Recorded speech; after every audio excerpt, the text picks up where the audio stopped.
Welkom by vandag se luistermeditasie. Dit is Woensdag 3 Mei. En vandag gaan ons saam lees uit Lukas 8 van vers 26 tot 39. En ons gaan dit lees uit die 1983 vertaling. Word saam met my stil in hierdie oomblik van lig en lewe.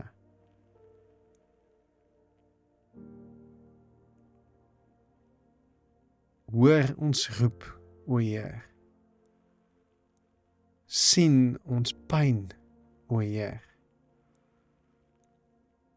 Draai Heer, U hele self na ons en red ons, Heer. Amen. Lukas 8 vanaf vers 26.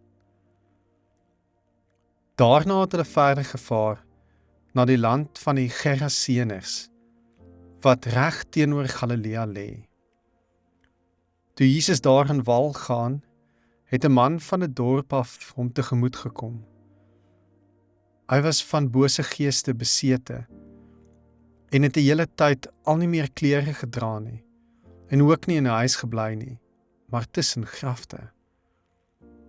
Toe hy Jesus sien, skreeu hy en val op sy knieë voor hom neer terwyl hy hard uitroep: Wat het U met my te doen, Jesus, Seun van God die Allerhoogste? Ek smeek U, moet my nie pynig nie. Dit het hy gesê omdat Jesus die onrein gees beveel het om uit die man uit te gaan. Dit was 'n bose gees wat hom al baie keer beetgepak het. Al het hulle hom met hand- en voetboeie vasgemaak om hom in bedwang te hou, het hy die boeie uitmekaar geruk en is hy deur die bose gees die woestyn ingejaag. Toe vra Jesus hom: Wat is jou naam? Legio, antwoord hy, want daar het baie bose geeste in hom ingevaar. Hulle het Jesus gesmeek om hulle nie na die onderaardse diepte toe terug te stuur nie. Daar het die hele trop varke teen die berg geloop. Die bose geeste het Jesus gesmeek om hulle toe te laat om in die varke in te vaar. Hy het hulle dit toegelaat, en die bose geeste het uit die man uitgegaan en in die varke ingevaar. Die trop sit toe op loop teen die hang af, die see in en hulle versuip. Toe die wagters sien wat gebeur het, hardloop hulle weg en gaan vertel dit in die dorp en op die plase. Die mense gaan kyk toe wat gebeur het, en hulle kom by Jesus, en daar kry hulle die man uit wie die bose geeste uitgevaar het. Hy sit by die voete van Jesus, met klere aan, en by sy volle verstand, en hulle het bang geword. Maar die wat het gesien het vir hulle vertel hoe die besetene genees is.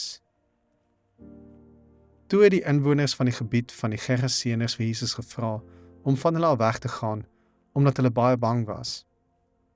Hy het toe die skei geklim en teruggegaan. Die man uit wie die bose geeste uitgevaar het Jesus gesmeek om by hom te kan bly. Maar Jesus het hom weggestuur en gesê: Gaan terug na jou huis en vertel alles wat God vir jou gedoen het. Hy het toe gegaan en die hele dorp deur bekend gemaak wat Jesus vir hom gedoen het.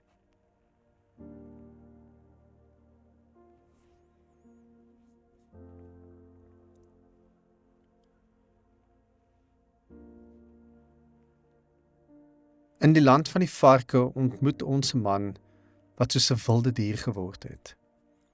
Hy woon tussen die grafte sonder klere, sonder rus, in 'n desperate geveg met duisende duiwels. Sy lewe is heeltemal buite beheer. Kettings kon hom nie bind nie, mense kon hom nie tem nie. Hy was onbeheers, gevaarlik, 'n bedreiging vir die dorp. Tot Jesus daar verbykom. En met 'n enkele woord beveel Jesus die bose geeste om die man te verlaat. En toe vra Jesus hierdie merkwaardige vraag: Wat is jou naam? En die antwoord tref diep: Legio. Legio was nie net 'n naam nie, dit was 'n Romeinse militêre eenheid van ongeveer 5000 tot 6000 goed opgeleide, meedoenlose soldate. Dit was 'n mag wat lande kon oorweldig. Maar hier word hierdie naam 'n aangrypende metafoor. Een man, totaal oorgeneem, beset en verwoes deur 'n hele leer van die bose. En tog, hierdie magtige legio val op sy knieë voor Jesus. Hy, hulle, smeek hom om hulle nie in die dieptes van die hel in te stuur nie. Hulle vra toestemming om in 'n trop varke in te vaar. En die groot wending vir my in die verhaal is dat Jesus na hulle luister en dit toelaat. En wat volg is ironies en skokkend. Die hele leer storm die berg af, hierdie legio van varke, die see in en verdrink. Die duiwels wat 'n mens wou vernietig nou selfs die varke. En Lukas laat ons hier iets sien wat ons moet laat sidder. Hierdie duiwels is bang vir die hel. Hoe verskriklik moet die donkerte nie wees, as selfs hulle dit ten alle koste wil vermy nie. Maar dan kom die werklike wonder. Daar sit die man. Nou dalk naamloos nie meer legio nie, of dalk nog steeds legio, miskien 'n bynaam wat altyd maar aan hom sal kleef, kalm, geklee, by sy volle verstand en by die voete van Jesus. Sien die kontras, dit kan nie groter wees nie, van grafte en boeye en kettings, na rus en intimiteit met Jesus, van brute geweld na sagte gehoorsaamheid. Maar daar is nog 'n wending in die verhaal. Die mense van die omgewing is allermins verheug en bly oor die bekering en die herstel en die heling. Inteendeel, hulle is gevul met vrees, hulle is bang. Hulle vra Jesus om weg te gaan. Hulle verkies hulle varke bo die genesing van 'n medemens. Hulle verkies die bekende duiwel bo die vreemde verlosser.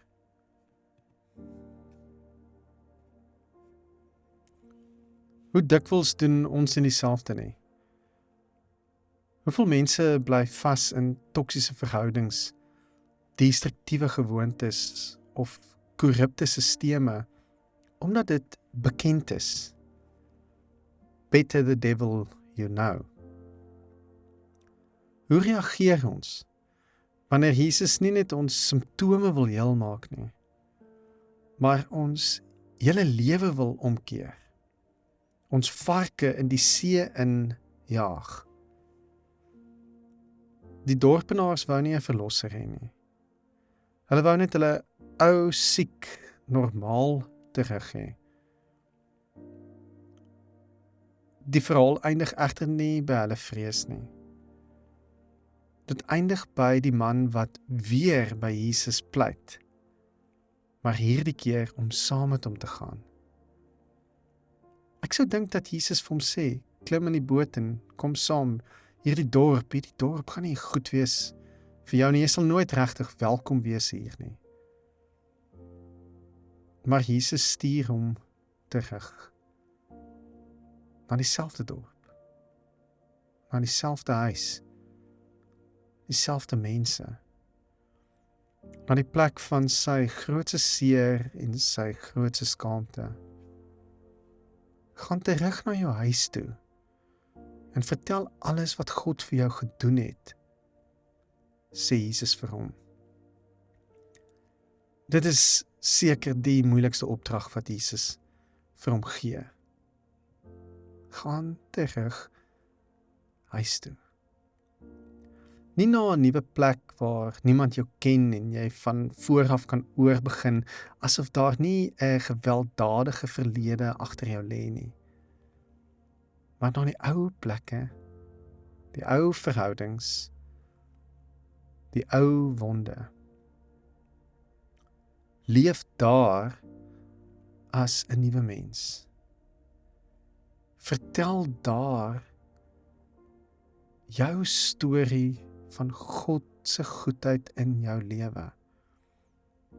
Wees daar die bewys dat Jesus werklik kan red.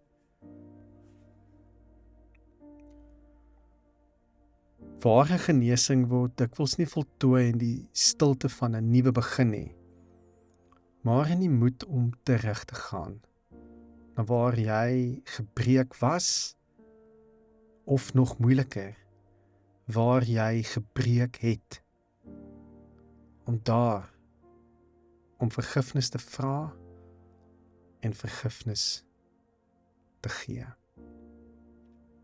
Dit is dan wanneer kettinge en boeye ons nie kan vashou nie. Ons Vader wat in die hemel is, laat die naam geheilig word. Laat die koninkryk kom. Laat u wil geskied, soos in die hemel, net so ook op die aarde. Gee ons vandag ons daaglikse brood en vergeef ons ons oortredings, soos ons ook die vergewe wat teen ons oortree. En laat kom ons nie in die versoeking nie, maar verlos ons van die bose. Want aan u behoort die koninkryk en die krag en die heerlikheid tot in ewigheid. Amen.